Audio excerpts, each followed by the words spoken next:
Hello everybody and welcome to episode 75 of the This Old Knit podcast. I'm your host Nina, otherwise known as Ine on Ravelry, Instagram, and Pinterest, and you can find show notes on the episode thread of the This Old Knit podcast group on Ravelry. So it has been 3 weeks. Last week I was supposed to podcast, but I did a bunch of poison ivy removal and it was very draining. So I decided that I was just going to take that week off and come back to you this week. But I do have a lot of things to share. I have a couple of half objects. I've not finished anything completely. No, yeah, I have. Okay, so I have a couple of finished things to show, and then I have lots of whips and some ideas of what I want to cast on next. So we'll go ahead and get right into it. And I have poison ivy on both wrists because despite my best efforts, I did get some on my wrists, nowhere else on my body, but this one is really, really bad. I'm using Benadryl topical and it seems to be okay. So let's start with that finished object. So last episode I shared with you all that I had done different size socks for my husband. I feel like you're a little bit off center. I did a little bit of test filming, but the way my room is set up, it's kind of a mess up here right now in the playroom slash office slash craft room.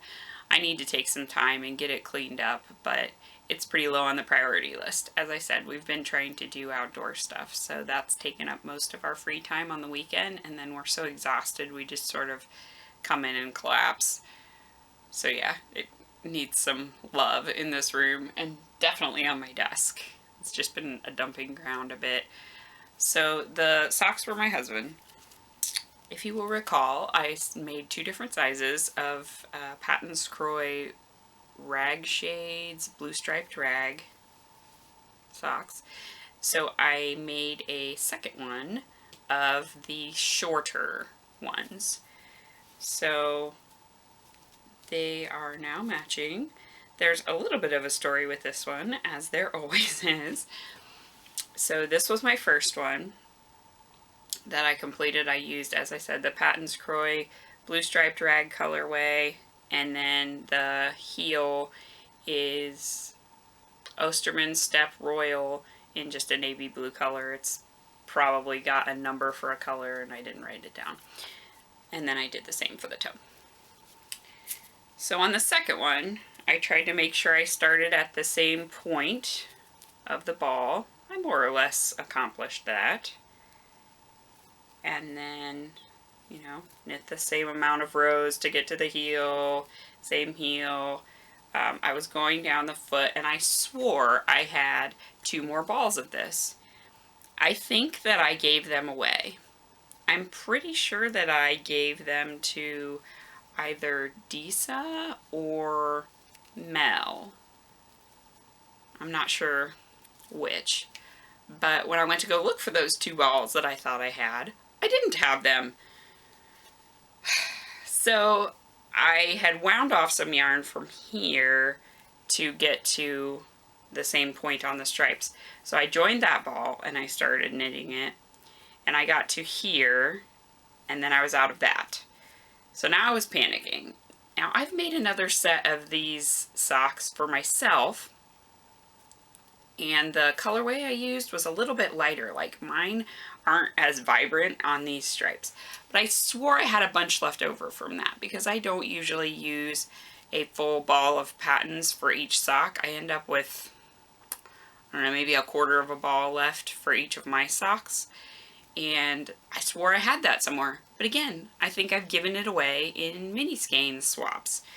So I dug and dug through my mini skeins, and I found a mini skein that someone had sent to me of Patton's Croy blue striped rag. So I was able to finish it, and you can see that the reds are different. So this red is much paler, But even that one, it started at a different point in the stripe sequence. So I joined it, knit until I got to the stripe, then I joined from the middle and knit again. So I have a lot of ends to weave in, which you all know what I think about ends.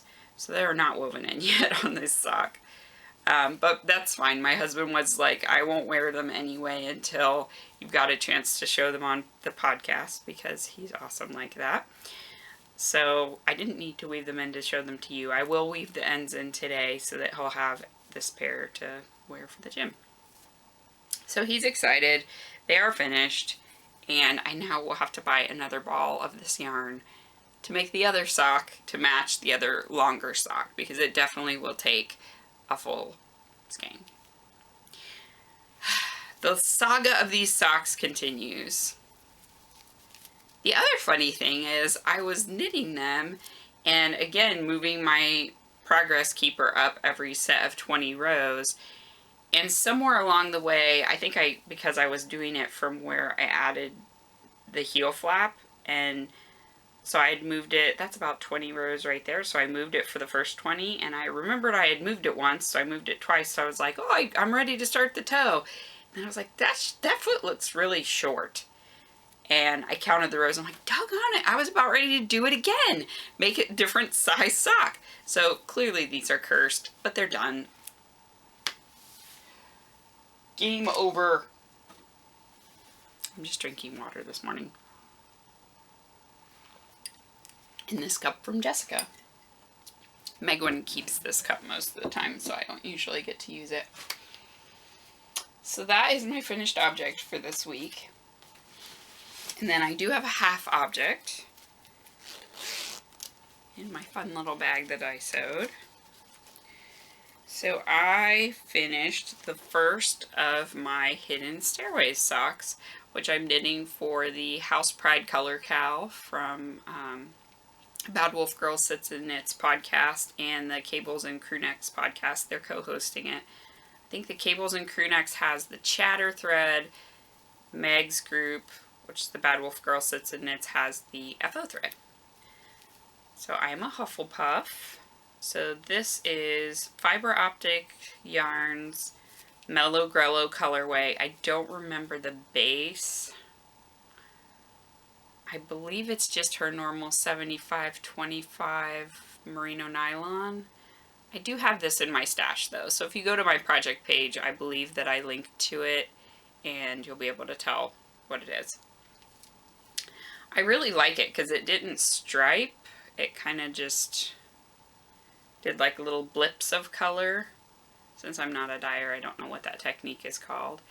And this is supposed to represent the moving staircases at Hogwarts. So you see it goes one way, it has like a landing, it goes the other way, has a landing. It does a really good job of breaking up the color. So I think this would be really good for any variegated yarn, especially if it's one that's tending to pool, that it would be a nice change for that. I did an Ive Partridge heel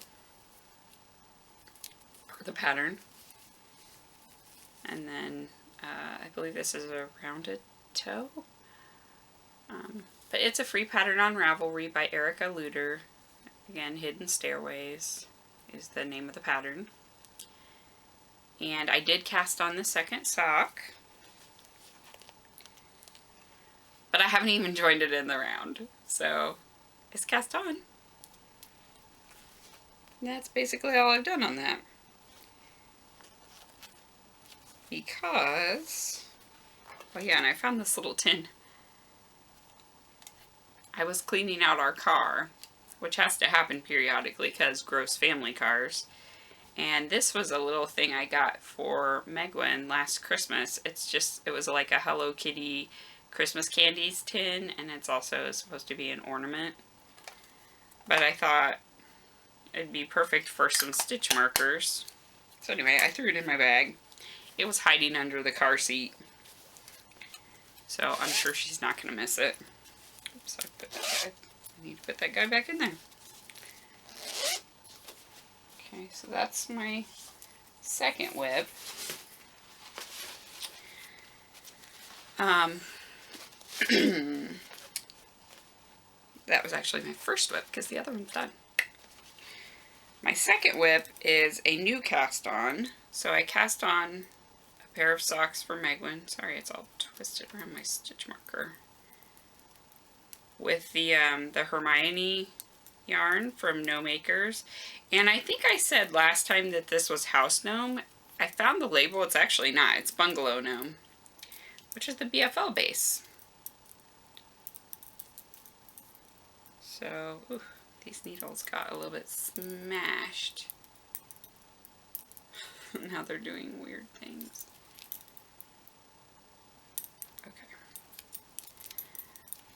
So I haven't got super far, but then again, I kind of have because Megwin's feet are not that big and her legs are not huge. So I use a 56 stitch count. That is like a tongue twister for Megwin. And I'm just doing a basic vanilla sock pattern for her. I wanted to just enjoy the yarn, and it has on it a little stitch marker from Meg. So she included this in my last order, and I forgot to share it. So thank you, Meg, for that sweet little extra that you included for me. It's a mermaid, but it's a mermaid in the Harry Potter style. So I think they're kind of a little more wild and less anthropomorphized and less humanoid. They're really cool. So anyway, I figured if it's a Hermione sock, it should have a Harry Potter themed stitch marker. So there you go. And I was using the snitch marker on my Hufflepuff socks. So I'm using these again for another Free All the House Elves cow entry in the Yarn Hoarder podcast. They also qualify in KT from Inside Number 23's Harry Potter Year-Long Knit-Along and Jilly's 13 Months of Magic Cow. I'm hitting all the highlights. And my plan is to use this leftover from Megwin's sweater, her little honey sweater, for the heels and toes. I think that'll match really nicely. This is Strawberries in Scruffy Gnome.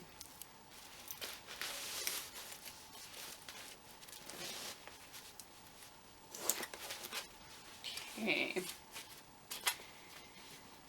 The next whip is also a new cast on. I cast this on very recently. So I finished that crazy blue striped drag sock and I immediately wanted to cast something else on with those needles. So I cast on another sock. And this one is using, I'm looking for the label. I got it. Ha! It's using classic Felici from my Aunt Lynn's stash. So it is, no, that's new. That's the new label. That's the sunset label. I don't think I have it. Okay, so technically it's called Felici Sport, which it is not sport weight.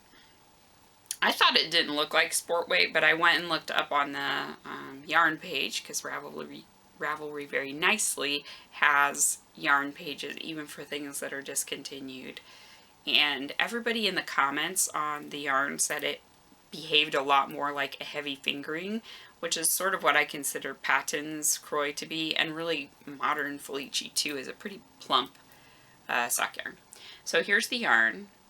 It is Neapolitan, and it's the only Felici I've ever seen that has like a tonal stripe or a semi-solid stripe. See that kind of corally pink next to the solid pink?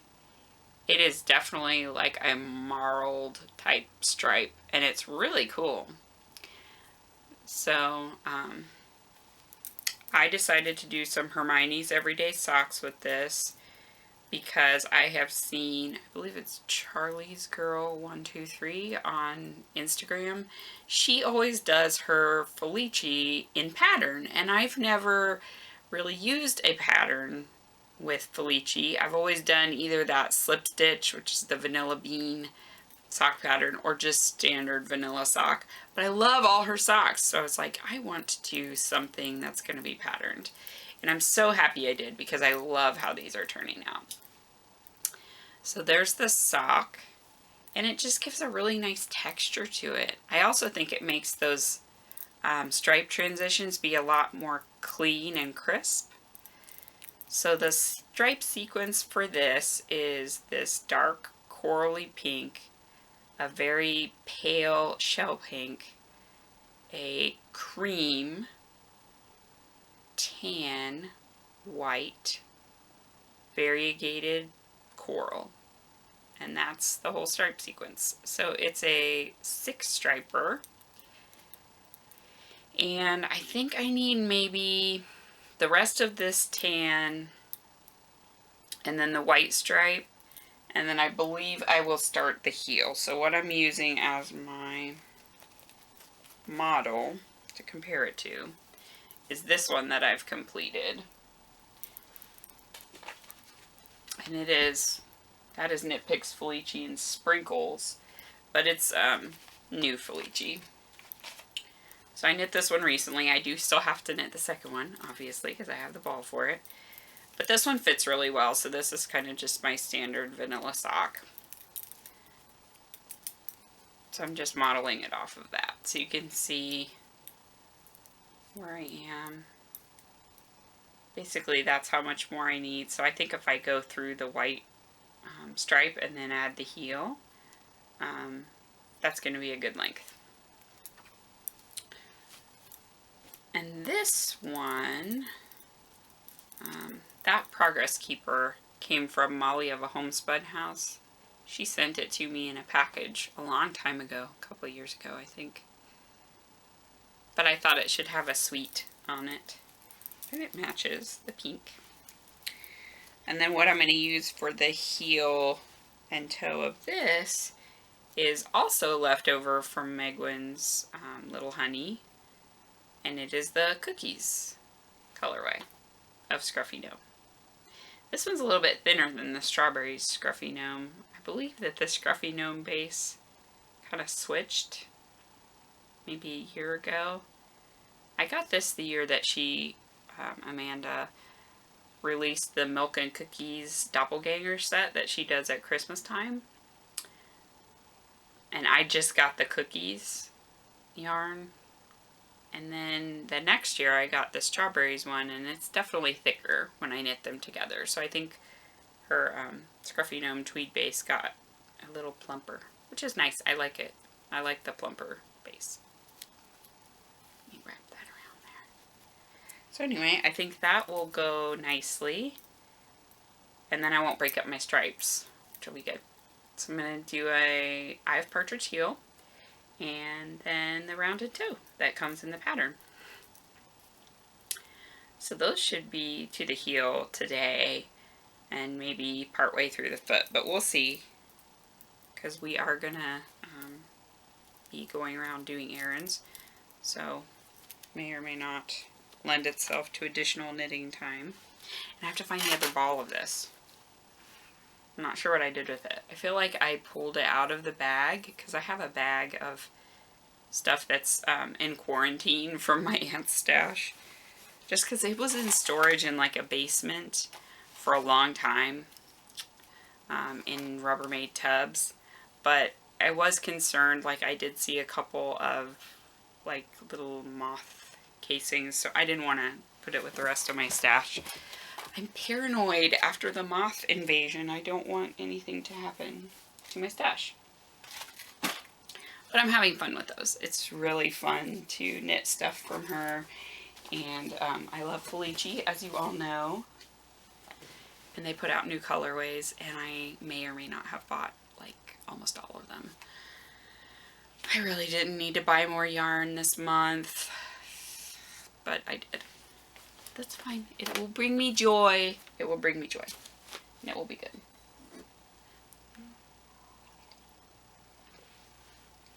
I think they're almost sold out too, so if you wanted some and you have not bought any, go now. Pause this and go now, because it will be all gone if you don't. I should put that down because I need both my hands for this. So the next thing I've really been trying to focus on is my snow melt shawl. I wanted to have this done to show you guys, but I did not get there. The rows are very, very long at this point. They're over 500 stitches. So each row takes me about 30 minutes. So I've been knitting on it at lunchtime, and I get 2 rows done every day at lunch. So I think I have about an hour and a half to 2 hours left of knitting time in it. I have 8 rows left. And then the bind off, of course, which is an I-cord bind off, so that's going to take a while. But I did make a lot of progress since I showed it to you guys last time. So as I said, I'm almost done. So here it is. I don't know if it's all in the frame or not. I think it will be. This is, just to remind you, the Snow Melt Shawl by Helen Stewart, or Curious Handmade Designs. I am knitting mine in 3 colors. They are all different dyers. The creamy color is Eggnog in House Gnome from No Makers. The solid or semi-solid pink is Rose from Madeline Tosh. It's Tosh Merino Light Base. And then the last one, the multicolored like pastel rainbow, is Franco Fee Knits, the Chaussette base, and it is macaroon or macaron. And I'm really happy with it. So I love this shawl, guys. It's going to be so, so pretty and huge when I block it. So this is a 60-inch cable I have it on right now, and it is crushed up on even a 60-inch cable. You can see how much it's smushed up to get it to fit on there. I'm knitting it on size 5 US needles. And yeah, I've basically been working in the ends as I go. I do have this one section that I did not weave in because I kept having trouble with the stitch count here. So I really was just like, if I got through a row and it wasn't messed up, I just went right on to the next one, and I did not stop to weave in my ends. But other than that, I have woven in my ends. I haven't trimmed them though, so this one is woven in, but it's not trimmed. The section I'm on right now is just going to be all this macaroon color, and then it will end with the eggnog color. So I think I maybe have, let me see, I have 1, 2, 3, everybody. Sorry about that. I had to change cameras, and now I feel like you're way too close. It's also a very weird angle. We're gonna make it work. So I had to go down and get some stuff, and I'm back. So I was showing you my snow melt shawl. So the last clues that I'm working on are this lovely macaroon colorway, which, like I said, is a pastel. And then it will end with some of the eggnog color. And I'm really happy with it. I'm very happy with how it turned out. I love pinks and creams, and so it's going to go with a lot of things that I have in my wardrobe. It also, I think, will go with gray pretty well, and I have a lot of gray stuff in my wardrobe, so I'm just really happy with it. And it's going to be massive, and I think it's going to look great with dresses. It seems a little more fancy to me. I don't know why. So that is in my bag from Kristen. That is marshmallows, which I love.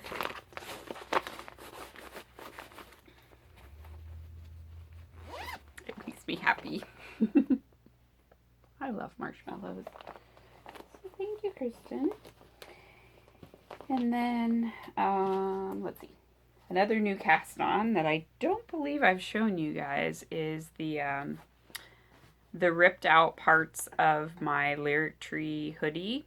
So I ripped all of that out, and I wanted to repurpose the yarn, but it's too bulky to use as a sweater.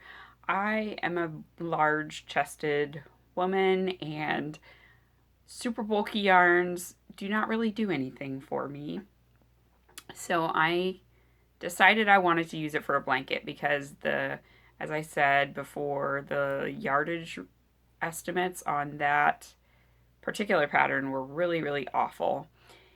And they were not anything like what ended up being what was needed for the sweater. So I think it called for maybe like the equivalent of 16 balls of this yarn. I only used 8, just to give you an idea. Like, I get safety yardage, but that was beyond safety. That's just like you didn't even try. So anyway, this is all, like, I have some that's still even skeined up. It's never been touched. And then I've got some that I recaked. And then I have more in the bag that I'm housing it in, which is kind of dirty, so I'm not really gonna, I need to wash it.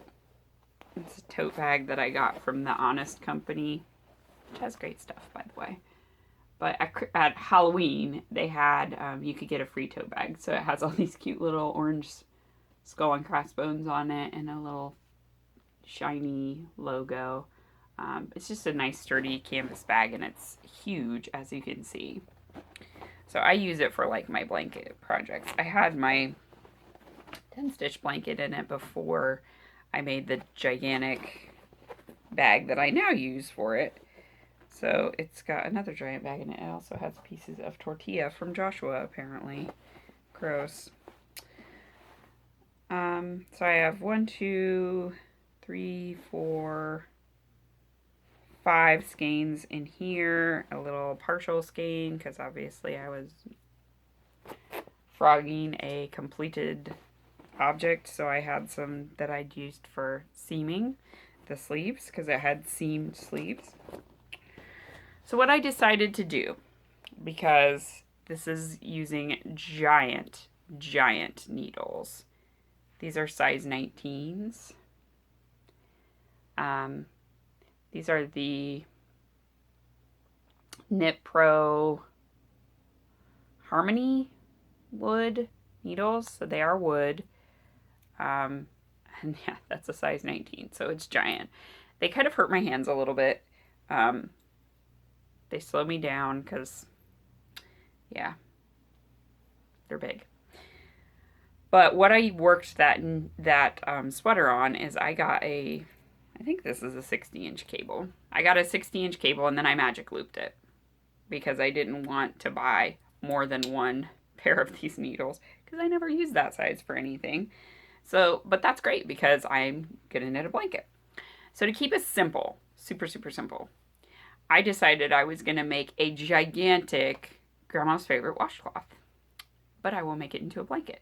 So what I'm going to do is I'm going to keep increasing till I get through half my yarn, and then I'll start decreasing down the other side, and we'll see how big we get.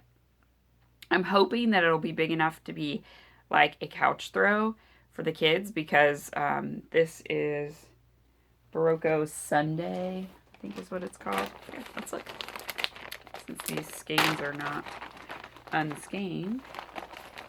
Yeah, it is Barocco Sunday, which is a discontinued yarn. But you probably could still find some if you wanted to. So it is 50% wool, 50% acrylic. It's a hand wash, lay flat to dry.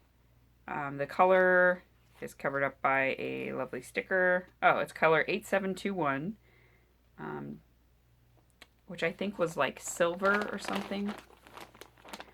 So it's a marled yarn of like light gray and this darker charcoal. It's very pretty and it's soft. So I think it'll make a nice blanket, and it should be pretty durable for the kids. It held up well to being frogged, and it held up to being shoved into a corner of my closet for 5 years. Didn't get eaten by moths. So that's saying something, right?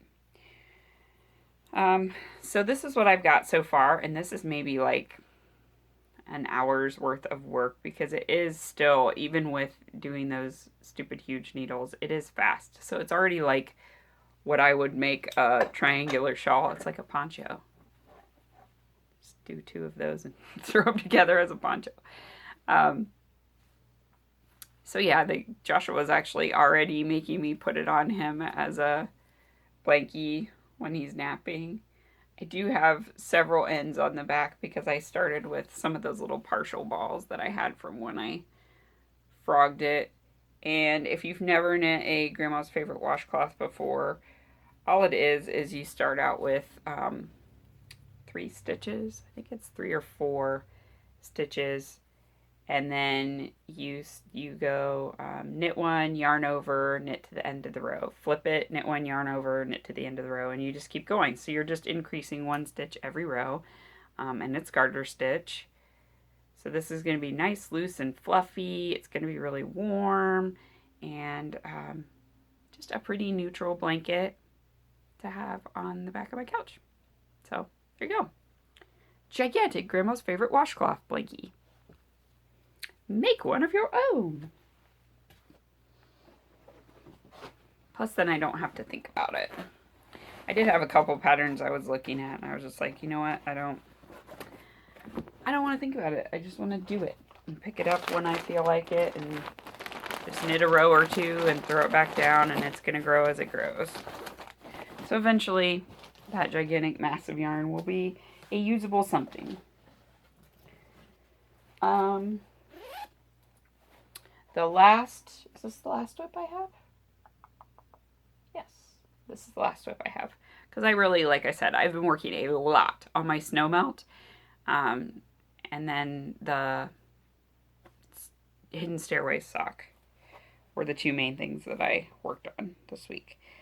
But the last thing that I cast on is for the Shawl Society 2, which I am part of.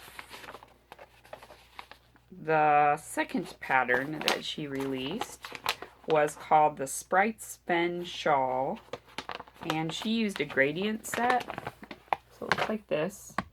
So it's a similar shape to the snow melt shawl, which I'm enjoying. So it's a semicircular shawl, and I really love the Curious Handmade patterns, the way she writes them out, because she writes them row by row, and it gives you when you need to make the color changes. It gives you percent completed, how many stitches you have on every single row, so you're never questioning, do I have the stitches that I need? And you have to wait 5 rows to find out that you screwed up and lost a stitch somewhere.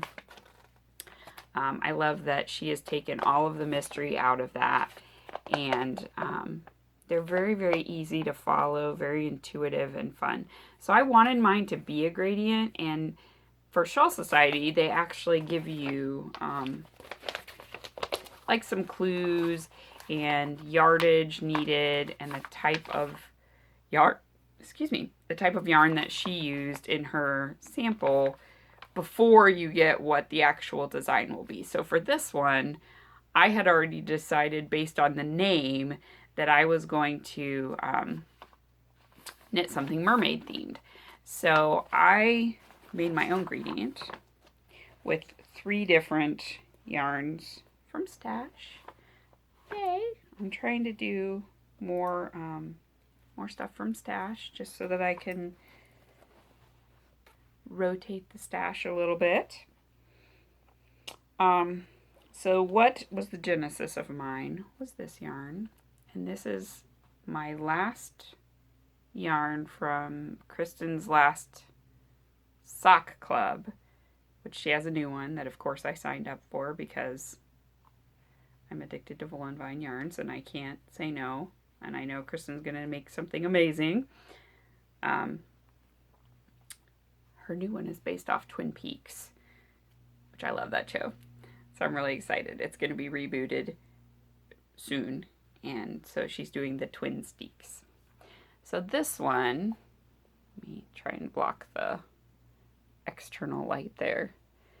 It was Tequila Mermaid.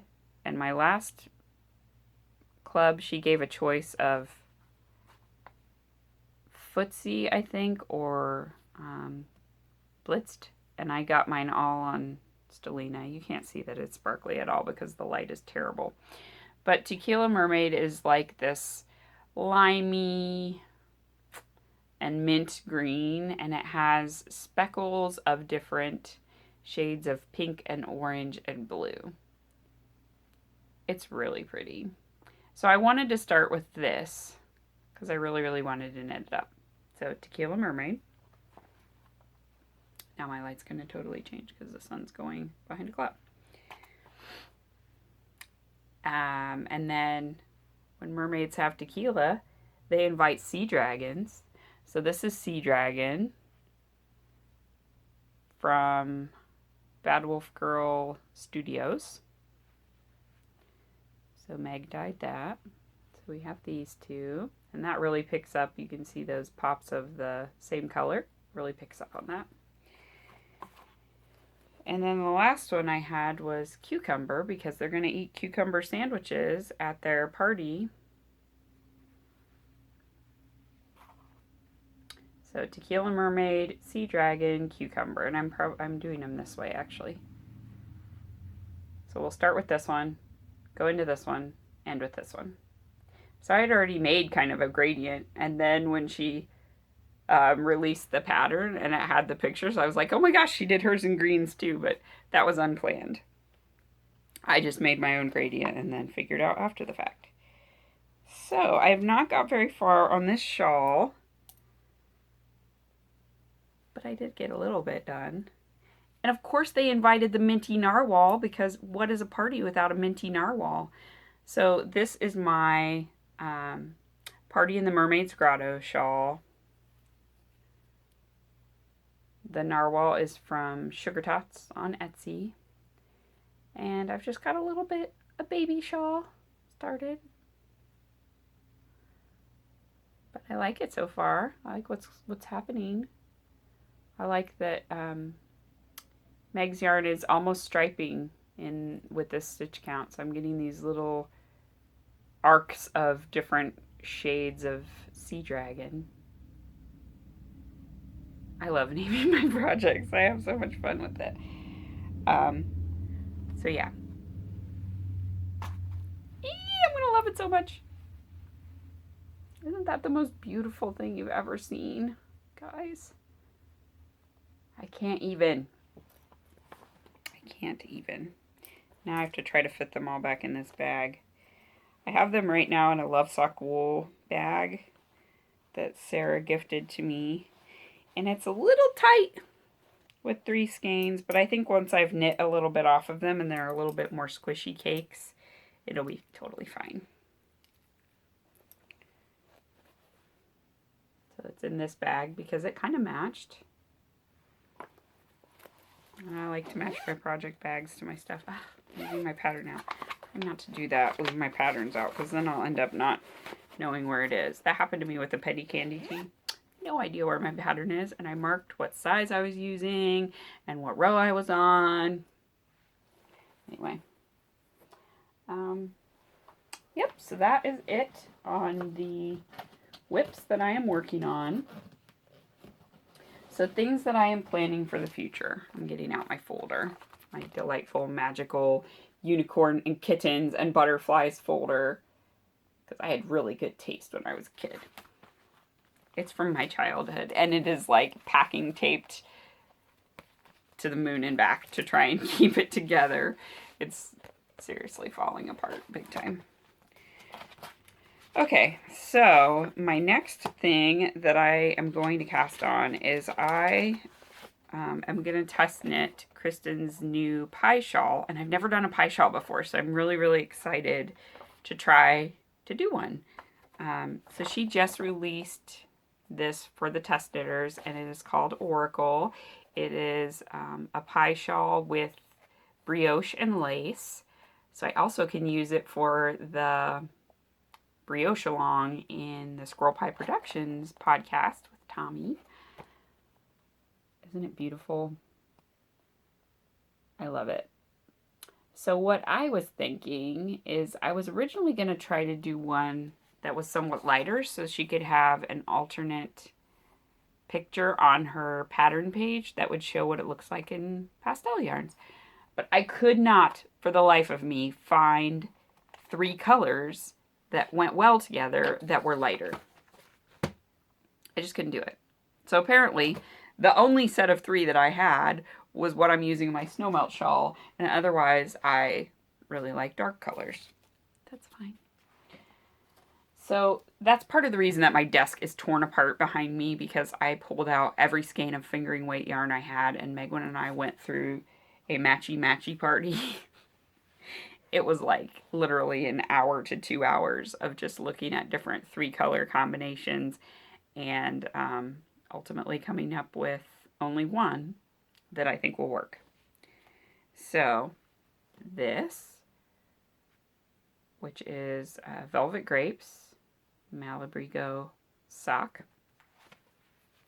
This, which is Wool and Vine Yarns Narwhal base. It's a 70% BFL, 20% cashmere, 10% nylon. No. 70 BFL, 20 silk, 10 cashmere. So very, very soft and shiny and drapey. I think it's going to be great for a shawl. So you can see those little, the speckles are this darker, deep purple color. And then the last one, and this one was the one I was having trouble with trying to figure out what to put in there. It had a lot of different greens that I put with it, and this is the one that matches. The problem is it doesn't have all of the recommended yardage, but I'm going to go for it, and I might just have to brioche with, do a smaller section of brioche or what have you. Kristen thinks that it will be okay if I substitute this in for where she used Grimm in her shawl. So this is Needle Food. Helps if you have it right side up, Nina. This is Needle Food, which is a New Zealand company. And it is 352 meters, which is about 384 yards, I think. It doesn't have the yards on it, but I used a converter. This is in the lemon lime colorway, but look at that. It looks so perfect. And there are actually some blue speckles in this Bouche de Noël. I didn't say the colorway, I'm sorry. This is Bouche de Noël, which was one of her Christmas colors last year. So it has a mauve base, and then it has those wine speckles, green speckles, and blue speckles. So this green and blue, podcaster film. This green and blue variegated, I think will just go so perfectly with it. And it's a really nice high contrast. So I'm super excited to start. But I have no empty size 5 needles, which is my preferred needle for shawls, and definitely with brioche. I usually go down a needle size, so I'm thinking I might knit the main part of the shawl, like the lace and stuff, with a 6, and then do the brioche sections with a 5. But I have to finish my snow melt in order to have a free size 5 needle, which is good because it's motivating me to finish my snow melt. So I need to take today, finish my snow melt, and then I'll be able to cast this bad boy on and enjoy a little bit of brioche knitting, which I haven't done since my exploration station. So I'm super psyched about that. So that's my 3-color shawl. The other final contestant for that was a darker threesome, and I think I will use this for if Helen Stewart's club has another 3-color shawl. This definitely needs to be a 3-color shawl, but it's more of like a gradient than it is something that you'd use for high contrast on brioche. So these 3 together I think are just amazing. So this one is Gatekeeper, and this was also part of the sock yarn club, the last sock yarn club that Kristen did. So you can see there's more of that fun hot pink. It's really like a dark washed rainbow. Oh, I love it so much. But it has those deep navy blues, bright magenta, gold, green. It's just gorgeous. And then I was going to pair it with this yarn. And really, this came out from taking all my yarns out and then trying to shove them back into cubbies, these three landed together, and I thought they just looked so amazing together. So this one I've had in my stash for years because this dyer doesn't dye yarn anymore. So it's creatively dyed yarn. The colorway is Orleans, like New Orleans. And it's got, again, those hot pinks, deep purples, light pink. It's got speckles. She was doing speckles like years and years and years ago. And it's got very generous yardage. So she always had like tons of yards on her skeins. This is the Calypso base. It's 510 yards in this skein. So I may be able to use it in a shawl and still have enough to make a fabulous pair of socks. Or mittens. That would be great too. Ooh, it'd make really pretty mittens to go with the shawl. And then the last one is one of the skeins from my Pandia's Jewels Star Wars fade kit. But I am only, since I'm using it for a sew faded sweater, I am not going to do all 7 colors that's required for the Find Your Fade shawl. So I have 1 or 2 skeins that are going to end up just being used for other stuff. And I think it looks amazing in this. Like that navy blue is just so beautiful. So this one is Dark Lord of the Sith Dies Falling Down a Shaft. And it is her snug base, I think. Snug, which is 75-25, I think. Merino nylon. Doesn't say on here. Oh, there it is. Okay, 75 merino wool, 25 nylon. And this is 462 yards. So this could be a massive shawl. Massive 3-color shawl. So anyway, they're going to be something together. They have to be something together. And I've now just taken the bag out and made a mess again. Oh, the mess, the mess. There goes the skein on the floor. It's chaos. Guys, it is freaking chaos. Okay, so that's what I'm going to do with Oracle. I still need to swatch again for my sew faded because I swatched with a size 4, too small. So I suspect it will be a size 5, which is like my answer to Life, the Universe, and Everything. It's not 42. It's a size 5 U.S. needle. Or maybe a 6. So I'm going to try and also swatch this weekend because I swatch, wash, and block and make absolutely sure that my swatches are going to be right before I start on my sweater. And then acquisitions is the piece I haven't shared with you. So I picked up the Pom Pom Quarterly anniversary issue. A friend of mine had got the David's Tea Summer Cocktails sampler for me, and so I owed her the money back for that. So she wanted the Pom Pom Quarterly anniversary issue. I found them on Fringe Supply Company, so if you're looking around for a place that still has them in stock, because they're pretty much sold out everywhere, Fringe Supply Company still had a lot of both covers. So she wanted the pink cover, I got the white cover. I think a lot of podcasters have shown it. I have to say that, like, other than the cover sweater, none of the sweaters really speak to me. They're all really, like, big, boxy sweaters. That style of sweater does not look good on me. I lived through the 80s once. I have no need to do it again. Like this. Those styles just do not look good on my body. And that's fine. But there's a fun little shawl in here.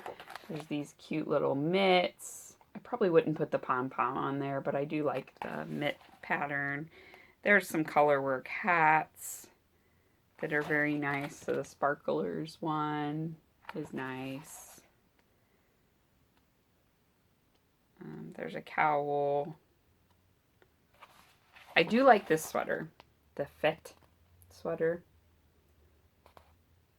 I think it'd be pretty with like the lighter color here and a darker color for that contrasting thingy.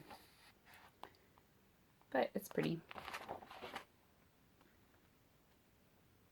There's other sweaters that are definitely higher on my priority list. But, you know, it's fun to have it. It's hard to find them after the fact. So if you kind of like them, you should just snatch them while you can. And then I did some more washing of skeins from the stuff I got from my Aunt Lynn. Like I said, I have not been letting it into my stash until it has been treated. Thought I grabbed the tags to bring back up here when I went downstairs earlier.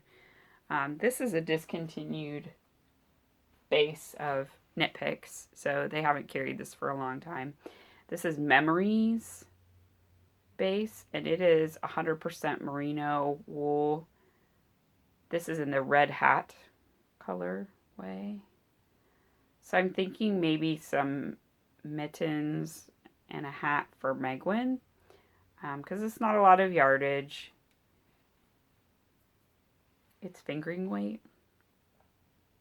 I think it was intended for socks, but I am not a fan of 100% merino for socks. I am too hard on my socks, as are everyone in my family. As is everyone in my family, so I wouldn't risk 100% merino socks. But anyway, I think they'll make a great, cute hat and mittens for Megwin. And then I have 2 skeins of this, which is Stroll Fingering, and this is Pony Ride, is the colorway. So it's almost like camo colors. It's got olive green, gray, black, brown. It's cool. I'm thinking it might be something good for Joshua. Or it could be really great socks for my husband. As we've established, he doesn't really care if they're boy colors or not. But those aren't particularly my colors. So I probably won't use them for me. And then I have a crap ton of these blue skeins that you see behind me. These are Barocco Vintage in a blue color. And I have enough for a sweater. So I think I have 7 or 8 skeins. Looks like there's 7. 7 skeins of this stuff. So all I did was reskein it, and then I washed them all. So I washed them in 50-50 vinegar water solution. Then I washed them in just a little bit of wool wash to get rid of some of that vinegar smell. I hung them outside. Did I hang them outside? No, I hung them in front of our big fan that we've got over here. I'm pointing. I have it turned off right now because it's really loud. It's a box fan, but it keeps our upstairs reasonably cool. So it's almost an electric blue. I do really like it. I think it'll make a really fun cardigan. And Barocco Vintage is a good value yarn. It's hard wearing. It's really soft and nice. So I would highly recommend it if you're looking for an affordable yarn to make a sweater, because it's not super, super expensive to get a sweater's quantity. You can probably get a sweater's quantity for between $60 to $80, which really isn't that bad. Like, sweater's quantities of indie dyed yarn are more like $100 to $150. So there they are. So they're all nicely washed, dried, ready to go back in my stash. So all of that stuff is not stuff I bought, but it's stuff that I never showed you before. Because I didn't show you, I'll show you stuff as I actually wash it and add it to my stash. The other 2 things that I bought were yarns from the last Full and Vine update. So she's doing a trunk show for Do You Knit, and I knew she wouldn't be dyeing for her shop for a couple weeks. And she has a colorway that she has not dyed in a long time, but Kristen is really great at blues. She just doesn't dye them very often. Kristen, you need to dye more blue because you're really good at it. So this is Lady of the Lake. And it's kind of like Special Snowflake, but it's more aqua. Special Snowflake is a little more like true cornflower blue. This is more aqua. Look at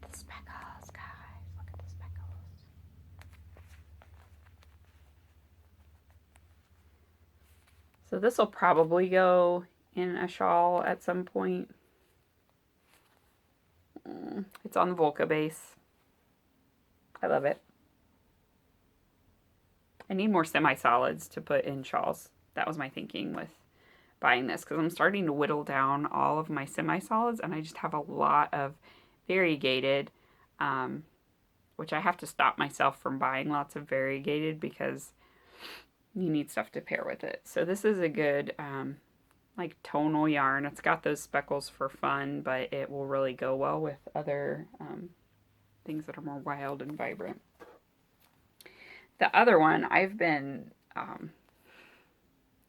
avoiding this one for the last several updates, but I had to have it. It's Tea Leaves. So Tea Leaves is a newer colorway that she's been dyeing, but I love pink. It is one of my favorite colors. I really, really want to have a sweater out of like a shell pink color. So I'm thinking that at some point I may want to get a sweater's quantity of this. So it is darker pink, light pink with these candy pink speckles.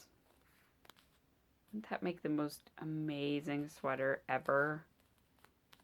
Like seriously, ever. I would feel like a beautiful, pretty, pretty princess in a sweater made out of this. I want it. I can imagine it in my mind, and it is glorious.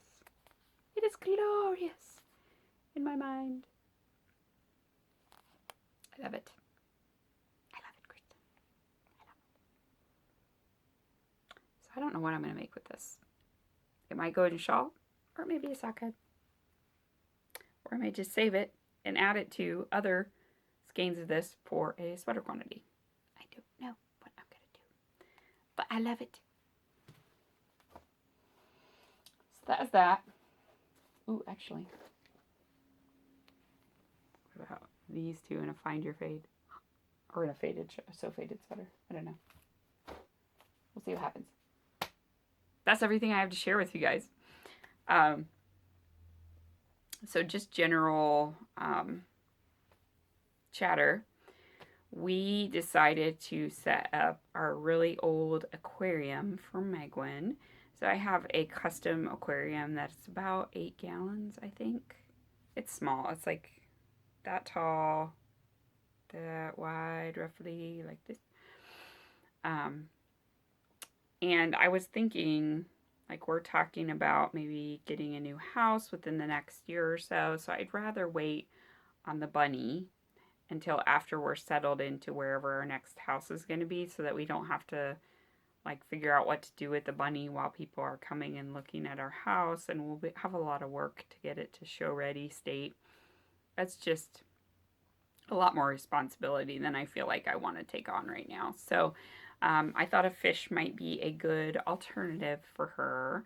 So I talked to her about it, and she was so freaking excited. Like, she's been talking about nothing else for the last week. She hasn't been able to sleep. The first thing she talks about in the morning is what she's going to do with the tank, picking out her furniture, as she calls it, which is like, you know, the little castles or treasure chests or whatever that you can get to put inside a tank. So we're letting her do all of the stuff herself as far as what she wants to have in it. It's her tank. We had some stuff from when we had the tank set up before. I broke it down when I was pregnant with Joshua, just because it was too much work going into having a newborn. I knew I wouldn't be able to keep up with it. And Megwin killed what fish were left in there because she dumped a whole can of fish food in there. She was 4. She's not going to do that now. She's 7.5. So we did set up with, you know, just the initial soil layer and then a gravel cap. So we do planted tanks, which you can use really any kind of soil. You could use soil from your garden if you wanted to. We used an organic potting soil that had like some marine material in it. But you want to make sure if you use a potting soil that you get one that doesn't have any added fertilizers. And that has very low vermiculite content, which is like those little white pieces that are super, super light and fluffy. Um, so yeah, we did our layer of soil, our gravel cap, which is just enough gravel to keep the soil from flipping out everywhere. And we had gravel from before. We gave her the option if she wanted to pick gravel that she could get a different colored gravel. And I think she was so excited to set up the tank that she's like, no, I want to use that gravel. So we may end up scooping it out and using a rainbow gravel when she sees it at the fish store. We'll see. But we have been cycling the tank, which is just you treat the water and then you're just running it without anything in it. You're kind of letting the soil get all moistened and equilibrated to being underwater, as we say, starting its life underwater, and getting it all clear. And then today we're going to go and buy her fish furniture and all the plants that we're going to put in the tank and a snail. Because snails help aerate the soil so they burrow down in. They're cleaning the glass. It's an acrylic tank, so it's actually not glass. But they're eating the algae that might grow in your tank and kind of generally keeping some of the fish waste and stuff clean. And then a week from now, we will get her fish. So we are planning on just having a beta in there. They're very good as far as being a little more tolerant of water quality. Some fish are very, very sensitive to that. And in the past, I've gotten micro fish for this tank. I'm trying to think of the names of some that I've had in there. It's been so long, I really don't remember. But they're like fish that are literally the size of my fingernail when they're full grown. So they're very tiny. Usually a good rule is an inch of fish per gallon of water. So with only 8 gallons, you don't have a lot of room there. So I before had those teeny microfish, but they're usually tropical fish and they're very, very sensitive to water pH, water quality, etc. So you have to really be on top of it. Since I want this to be a tank where she's learning to care for the animals and she is the one responsible for water changes, etc., I want to make sure that it's a fish that's maybe going to be a little bit more tolerant of the water being a bit more brackish or maybe not just the perfect pH. Betas will do that for you. But the beta is going to be in a reasonable sized tank for it. 8 gallons is a lot of tank for a little beta, and he will be very happy all by himself, swimming around and having a nice heavily planted tank with just a very large snail to share it with. They do eat snails in the wild, but they eat very teeny snails. So we're going to get like an apple or golden snail, which are like that big. So they're very large. So they should be totally fine, and the beta won't bother them. So I will share video or photos of the tank as we get it set up, just so you guys can share in the journey with me. But really, it's not very interesting right now. It's just rocks and water. But I'll share it when it actually has like a snail at least and plants in it. And then maybe when we have the fish, I will share the fish with you. Or Megan will probably want to do a little video and I can add that on the end. Otherwise, it was a really busy week at work for me. The last couple of weeks have been very intense, just lots of meetings and stuff. So I have been tired at night.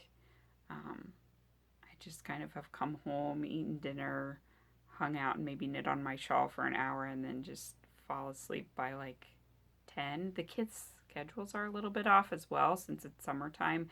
Megan's not going to bed as early as she was, which means that then I can't get Joshua to sleep earlier. But he has started sleeping in his toddler bed every night, which is awesome because we co-sleep. And we did that with both kids when we were still nursing them. So he's barely nursing now. It's really just to fall asleep and then periodically, like on the weekend, periodically throughout the day, he might want to nurse, but Yeah, he's really only nursing 3 times a day at this point. And yeah, he's sleeping in his toddler bed now, so I'm very excited. And it was just like everything with Joshua. He just decided one day, he asked me to lay him in his Showa bed because he calls himself Showa. So I laid him down and he immediately fell asleep. And so we've just been doing that every night now, and it's great. We're so happy that he's getting to be a big boy.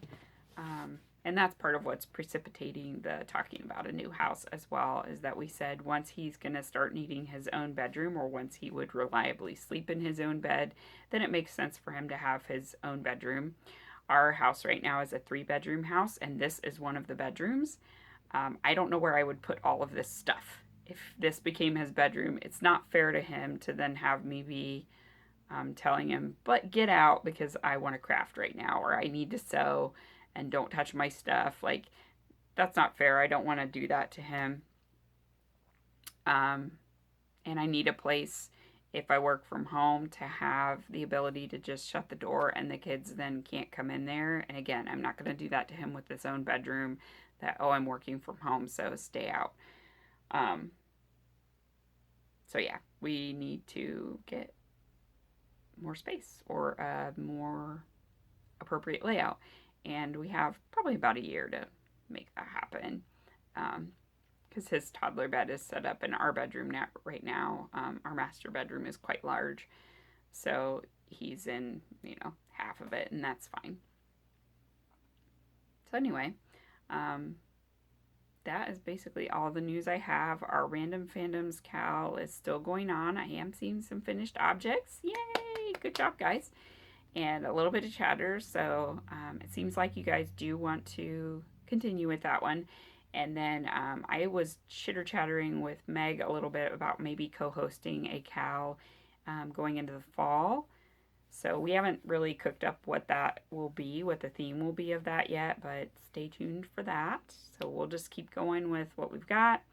If you would like to donate a prize, please feel free to contact me. Otherwise, I will see what I can come up with for the Cal.